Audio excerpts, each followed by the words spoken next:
செல்வராஜ் பற்றி நமக்கு தெரியும். அவர் நம்பாளுங்க. அவர் ஏதாவது அப்படி தான் சொல்லுவார். சாலைகள் நல்லா இருக்குதுன்றதை சொல்லாமல் சொல்லிட்டா இருப்பாருங்க. அதுதான் அவர். மாண்புமிகு திராவிட மாடல் அரசினுடைய நாயகர் வடசென்னை வளர்ச்சி திட்டம் என்ற ஒரு திட்டத்தை கையில் எடுத்து 1000 கோடி என்று சட்டமன்றத்திலே அறிவிக்கப்பட்ட இந்த திட்டம் இன்றைக்கு 6000 கோடியை தாண்டி திட்டப்பணிகள் மேற்கொள்ளப்பட்டு வருகின்றது. அனுதினமும் இந்த திட்டப்பணிகள் குறித்த முன்னேற்றத்தை மாண்புமிகு தமிழக முதல்வர் அவர்கள் தொடர்ந்து இந்த திட்டப்பணிகளை காணொளி வாயிலாகவும் அரங்க கூட்டங்கள் வாயிலாகவும் கள ஆய்வும் மேற்கொண்டு எங்களை போன்றவர்களிடம் கைபேசியிலும் தொடர்பு கொண்டு திட்டப்பணிகள் நிலை குறித்து தொடர்ந்து கண்காணித்து வருகின்றார்கள். அந்த வகையில் நாம் இங்கே நின்று கொண்டிருக்கின்ற இந்த பகுதியில் டிசம்பர் 6 அன்று வடசென்னை வளர்ச்சி திட்டத்தில் இந்த பகுதியில் மாத்திரம் 700 குடியிருப்புகள் 122 கோடி ரூபாய் செலவில் கட்டுவதற்கு அடிக்கல் நாட்டப்பட்டது. இந்த பணியின் வேகத்தை பார்த்தால் 5 மாதங்களில் சுமார் 5 அடுக்குகள் இன்றைக்கு காங்கிரீட் ஸ்லாப் போடப்படுகின்ற ஒரு நல்ல சூழ்நிலை நினைவுகிறது. இதே இடத்தில் ஒரு டயாலிசிஸ் சென்டர், வறுமைக்கோட்டிற்கு கீழே இருப்பவர்கள் தங்களுடைய உடல் நலத்தை பேணி காப்பதற்கு கட்டணம் இல்லாமல் ஒரு டயாலிசிஸ் சென்டர். இதே இடத்தில் அதிக அளவு வாடகை கொடுத்து திருமணங்களை நடத்துவதற்கு சிரமமாக சூழ்நிலை இருப்பதை உணர்ந்து இதே இடத்தில் ஒரு சமுதாய நலக்கூடம் என்று சொல்லப்படுகின்ற குறைந்த அளவு வாடகையோடு ஒரு திருமண மண்டபம் பணிகளும் நடந்து கொண்டிருக்கின்றன. அதோடு இன்றைய காலகட்டத்தில் உடற்பயிற்சி என்ற விழிப்புணர்வு அனைவரிடத்திலும் ஏற்பட்டிருக்கின்றது. இந்த பகுதிக்கு தேவையான அளவு ஒரு நல்ல விளையாட்டரங்கமும் அதே நேரத்தில் அவர்களுடைய பொழுதுபோக்கு ஏற்ற வகையில் ஒரு பூங்காவும் அமைப்பதற்காக திட்டமிட்டிருக்கின்றோம். இந்த அனைத்து பணிகளையும் டிசம்பர் மாதத்திற்குள் மக்கள் பயன்பாட்டிற்கு கொண்டு வர வேண்டும் என்ற நோக்கத்திற்காக தொடர் ஆய்வில் ஈடுபட்டிருக்கின்றோம்.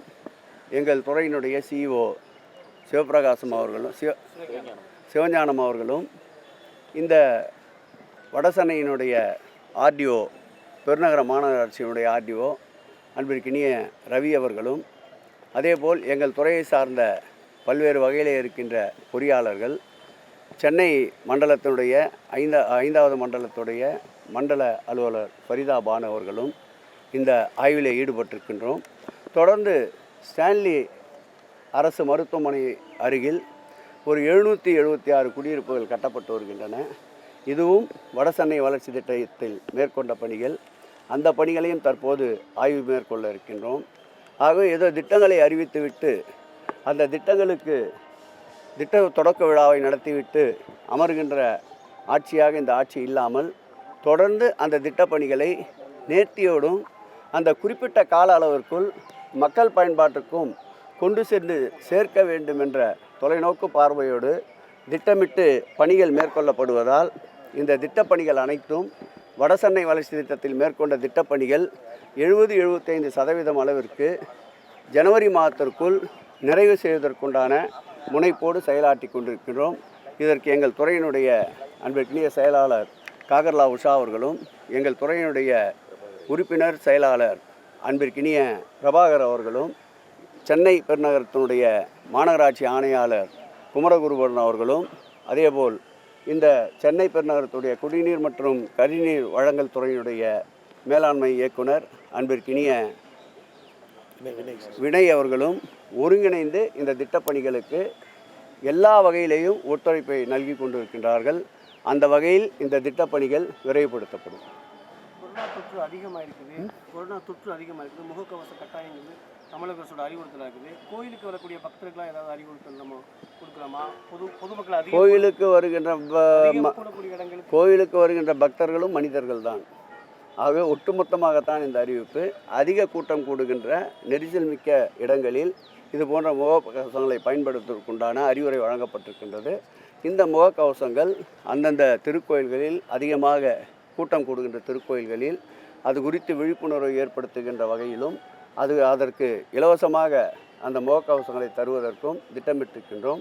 இன்று 12 மணிக்கு கூட நம்முடைய இந்து சமய அறநிலையத்துறை தலைமை அலுவலகத்தில் அது குறித்த ஆய்வுக் கூட்டத்தை மேற்கொண்டிருக்கின்றோம். மாண்புமிகு முதல்வர் அவர்கள் எல்லா வகையிலேயும் மக்கள் எந்த வகையிலும் நோயின் தாக்கத்திற்கு ஆளாகி எந்த பாதிப்பும் ஏற்படாமல் இருப்பதற்கு அனைத்து முன்னெச்சரிக்கை நடவடிக்கைகளையும் மேற்கொண்டு வருகின்றார்.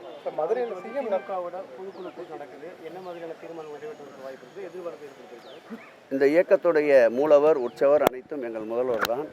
அவர் என்ன நினைத்திருக்கின்றாரோ அவைகள் தான் தீர்மானம். நாட்டு நலன் கருதி, மக்கள் நலன் கருதி, வருங்காலம் வளமோடு இருப்பதற்காக வலுவான ஆரோக்கியமான தீர்மானங்களை கொண்டு வருவார்.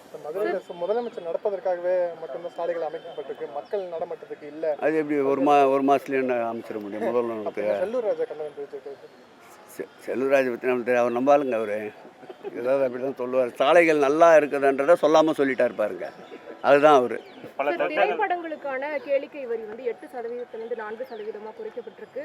திரைத்துறையினர்லாம் முதலமைச்சருக்கு நன்றி தெரிவிச்சிட்டு இருக்காங்க. அதை பற்றி நல்ல விஷயம் தானே, வரவேற்க வேண்டிய விஷயம் தானே. எங்கள் முதலமைச்சர் அவர்கள் கொண்டு வருகின்ற அனைத்து செயல்பாடுகளும் அனைத்து தரப்பினரும் வரவேற்கின்ற ஒரு நிலையில்தான் இருக்கும். தனிப்பட்ட வகையில் அல்ல, மக்களுக்கு நன்மை தரக்கூடிய, அதேபோல் திரைப்பட கலைஞர்களுக்கு, திரைப்படத்தை சார்ந்த தொழிலை செய்பவர்களுக்கு ஒரு பலனாக இருக்கும் என்பதால் இந்த திட்டத்தை அனைவரும் வரவேற்பார். சார், அதே மாதிரி சொத்து வரி, குடிநீர் வரிலாம் இருக்கும் பொழுது இது மாதிரி திரைப்படத்திற்கு மட்டும் கேளிக்கை வரி குறைக்கிறது சரியான முறையாக இருக்குமா? திரைப்படங்கள் டெய்லியாமல் வருது.